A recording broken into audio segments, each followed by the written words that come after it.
Hello and welcome to another uncomfortably close edition of Obsessed with Guitars. This is good. This is close enough. And today I'm going to be getting to that video that I mentioned in the last video about doing a video about keeping Strat Trems in tune.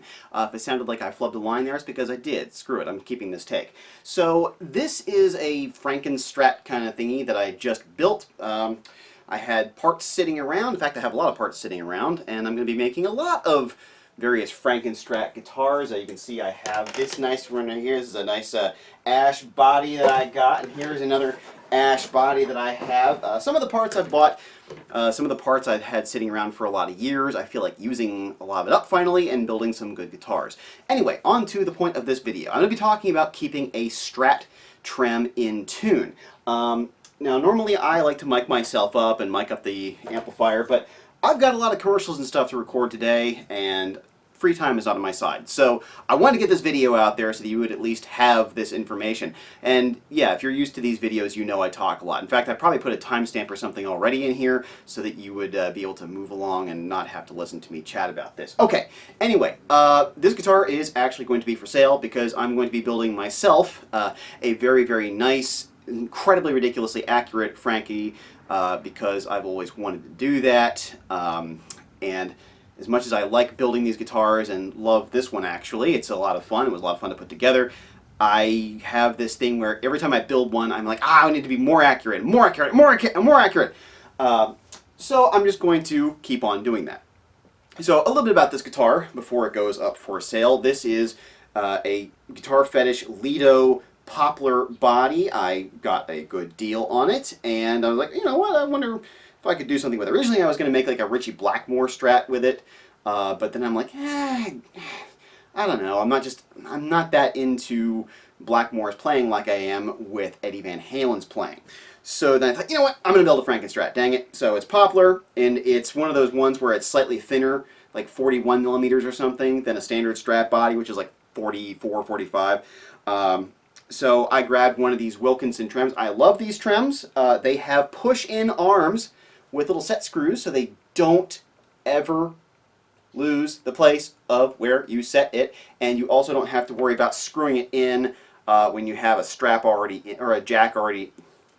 Cable? These things are called cables. They plug into the jacks. They route through your strap. I know my terminology.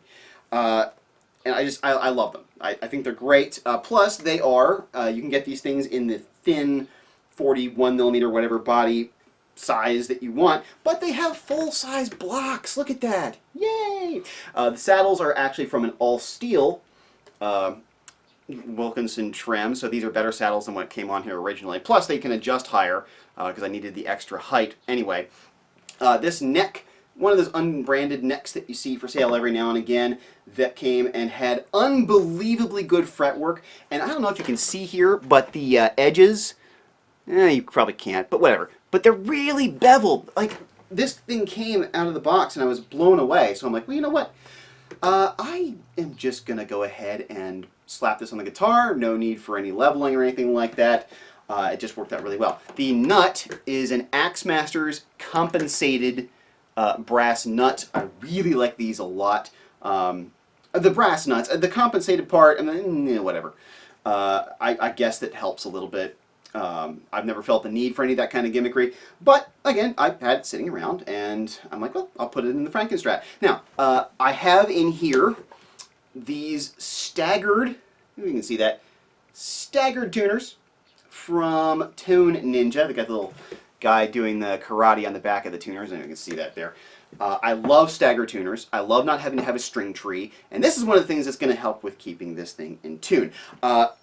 Got the pickguard from Dragonfire. You can get these just single humbucker angled. It's a more dramatic angle than what was originally in the Eddie. I actually did, as much as I could, a Franken-Strat route under here. Yeah, Franken-Strat rat? What would that even be? A rat dressed like Eddie Van Halen? This joke is going nowhere. So I did the route as much as could be. It is a humbucker route in the neck position. And then this actually had to be routed more because the Franken-Strat route was not dramatic enough for this pickup. And it is a Duncan JB. I was going to do something like swapping in an Alnico too, but I really like how it sounds as it is. It gets you more of the 80s Van Halen sound, where he was using Duncan JBs. And yes, I know that the Duncan JBs that were in the 80s were not the same ones that are in the modern lineup that Seymour Duncan puts out, but they get in the same ballpark and they sound really good. And I didn't feel like spending, you know, $130 or whatever dollars on the Antiquity JB or an original JB because they're just getting expensive. Single tone knob. This is actually the last piece of my classic 50s Strat that I bought in 2001 that I own, and I won't own for very much longer. This literally is the last piece of that guitar. 500K pot, Bourne's pot, and then, you know, standard output jack, and of course Eddie's little eyelets that he likes for doing his straps for some reason, and put in 2 springs in the back like Eddie likes to do, and did the striping as accurately as I could. Sat for hours with just some, you know, 3M tape, because if you're going to use the tape, do the good stuff. And then of course the black vinyl pinstripe tape that was wrapped all around. That was a lot of fun to do, actually, just sitting there and just wrapping tape. And then went with the razor blade and sandpaper and did some relicking over the top of the body. So, fun times, and it really came out well. I'm really, really happy with it. So, now on to the actually keeping your Strat Trem in tune.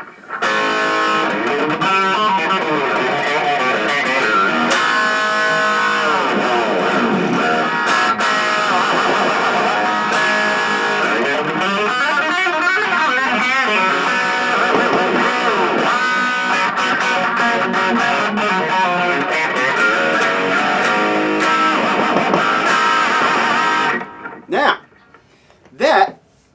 okay, it's not 100% absolutely perfect every single time, but that was a fair amount of vibrato use there, and you can hear that it returned back.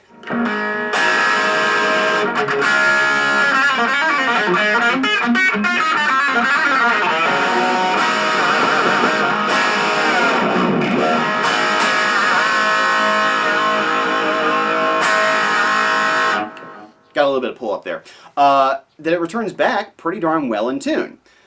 So what is it that is really going to help you keep your Strat in tune? Well, there are a couple of really important things that you need. Number one, you need a really, really, really well-cut nut that has to have really good slots. That's why I like buying these Axemasters brass nuts, because they already have really good slots in them, and I use pretty light gauge strings. This is a 9 through 46 set from Ernie Ball, you know, just standard slinky, and they already have really good slots. And actually, I really like that they're fairly shallow, because the string kind of like will ride on top of the slot, as opposed to in this deep groove where there's a lot more possibility for friction. And also, that's one reason why I like these compensated nuts, because as you can see, it has that little chunk out there so that the string can vibrate a little further back, helping with intonation, but it's also less surface area that the string has to ride over. And as I mentioned, I love the staggered tuners. I just think that there's no reason for a string tree, and yes, I know the high E is not going to quite get the angle that you would get with having a string tree pulling it down, but even Eddie only put the high E in his string tree. He left the B out of the string tree because there's plenty of a break angle there anyway. And I'm not using locking tuners on this. You can use locking tuners, and it makes it easier to get the conditions by which your guitar would stay in tune. They don't make it stay in tune better. That is actually really up to this right here and the strings going across it well as the friction across the saddles, but we'll get to that in just a second. It just makes it easier because you don't have to do any tricks like cutting the string at the exact perfect length, wrapping it around itself, or doing any of those tie-off tricks that people do. Yeah, so I like locking tuners for that reason, but you don't have to have them to stay in tune, as evidenced by this.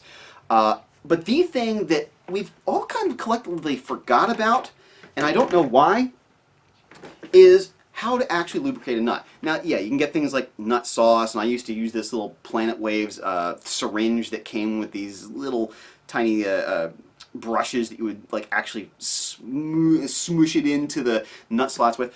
But this is what Eddie used. And this is what a lot of guys used at the time. In fact, Randy Rhoads complained to Carl Sandoval after he got his Polka Dot Flying V, hey, you know, my Strat Trem here isn't staying in tune. I'm using it and my guitar is going out of tune. And he said, well, you need to remember to lubricate the nut.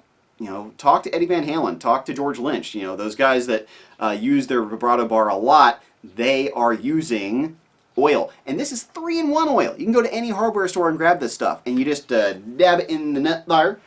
And then I also put some underneath of the saddles as well, right, y'all.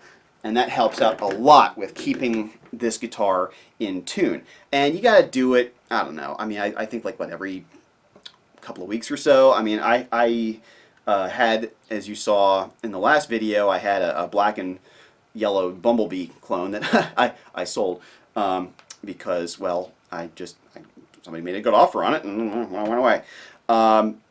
That is actually the thing that is really a necessary part of keeping your Strat Trem in tune.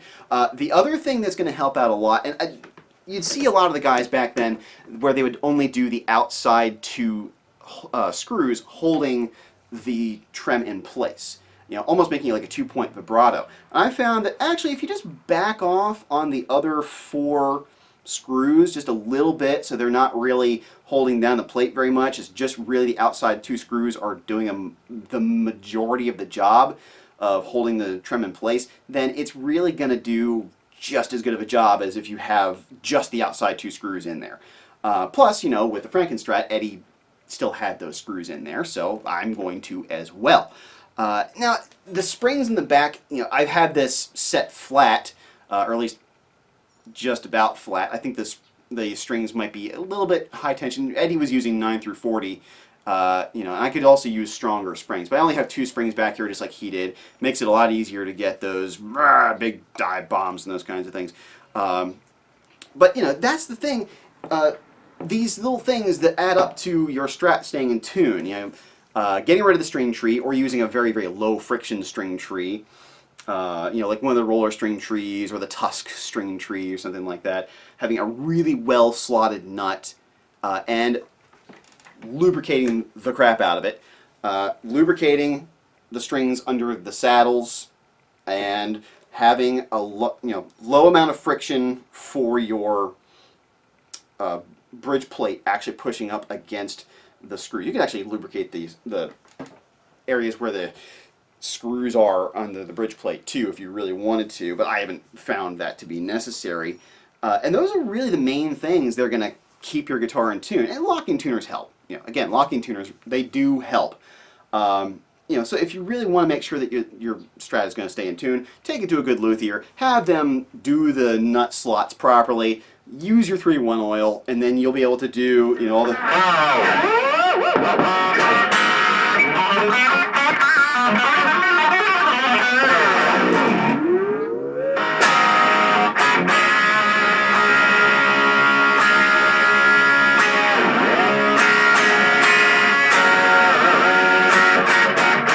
Okay, I did just string this guitar up not too long ago. I went through a stretching routine, but they might still be getting a little stretch.